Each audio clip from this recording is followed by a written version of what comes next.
das Wirtschaftsjahr nach Bio-Richtlinien auch und welche Produkte das ihr am Hof habt, vielleicht, dass da ein wenig was erzählt. Uns ist einfach wichtig, gesunde und gute Lebensmittel zu produzieren und verkaufen zu können mit einem guten Gewissen, sage ich jetzt einmal. Und es genießt euch ihre eigenen Produkte natürlich auch. Sozusagen, genau. Ja.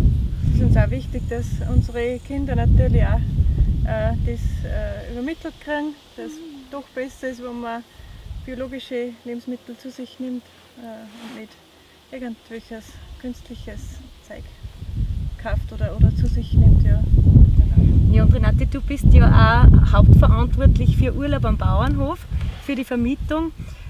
Bringst du das die Gäste auch näher, dass der biologische Kreislauf wieder funktioniert und wie das bei euch alles abläuft am Betrieb? Ich muss sagen, die Gäste, die zu uns kommen, die sind von sich aus schon so eingestellt. Die suchen ja auch das, wie wir Das ist schon eine Buchungsentscheidung genau, wahrscheinlich. Ja. Und natürlich haben sie es dann gern, wenn sie dann auch sehen auf die Felder, wie das dann heranwächst und ja, auch geerntet wird, sind oft selber gern dabei. Die Kinder wollen oft im Stall mithelfen und ja, die Natur halt sehr nah miterleben oder spüren, ja, genau. Und beim Frühstück gibt es bei euch auch ausschließlich Bioprodukte? Also ja, ich sage mal zu 99% haben wir Bioprodukte.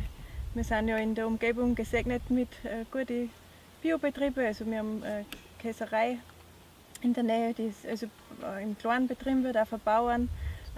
Wir haben selber unsere Wurst und unser Fleisch. Ja, und von daher ist es uns möglich, dass wir eigentlich, ja, wie gesagt, zu 99% biologische Produkte den Gästen bieten können. Ja. Super. Genau.